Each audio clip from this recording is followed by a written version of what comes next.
Today I'm going to show you how to do a elbow splint. So first you need to make sure you have all your materials. You need 3 triangle bandages and you need 2 splints that are sized appropriately. So because this is a elbow injury, which is on a joint, you want to stabilize the long bones above and below. So this is how stabilization would occur.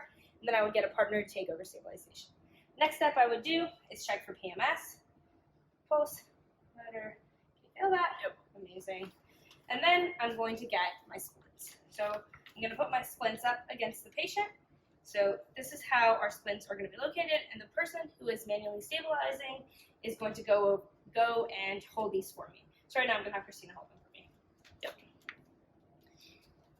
All right, so now I'm going to take my triangle bandages and start with one. And the first one is just used to tie the boards together. That's really important. So I'm going to slide it through this elbow where you have a little hole in between the boards. So slide it through like this, and then I take it and I tie it over the boards.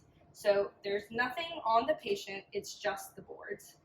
And always when I do knots, I tie on the boards, never on the patient. So pull it in, tie it nice and tight. I loop it over. All right. The next thing I do is take another triangle bandage, and I always say try to find the most acute angle. So if you were looking at this elbow, you would see that this one is the most acute, and like this one would be the bigger angle. So this is the most acute angle. And another way to think about it is like the hardest angle that you can get in between. So I take a triangle bandage and I shimmy my way all the way to the tip of that angle, to as far as I can go. So then I bring it around, and the first tie, the first turn here, I want to have it super tight. I want to have it nice and secure like this, and then I bring it around again, and then I tie on top of the boards. So I could have done the same thing but tied on the bottom of the boards, and I'll show you that on the bottom side. So nice and tight here,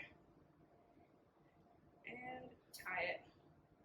So when you see this, you think there's 3 points of contact. I've got one right here, and one right here. So that's how you want to be thinking about these splints. 1, 2, and 3.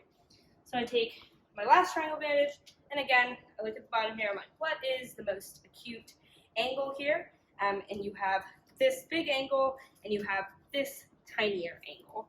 So I take this, shimmy it as far up as I can go. Always be conscientious of your patient's clothing or jewelry if they have it on. Sometimes you need to take it off, so just do that. So I have it nice and tight here. I bring this over.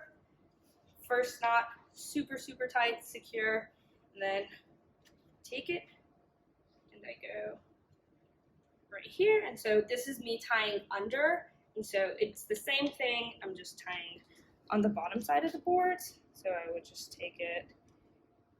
Can't see what I'm doing. And it's really up to you what way you would prefer, but you can tie it on the top or the bottom. So have it nice and tight here.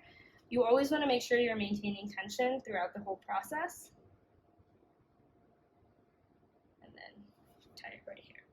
So now all of these knots are really tight, and that's important. So then when Christina tries to bend her elbow out, she can't.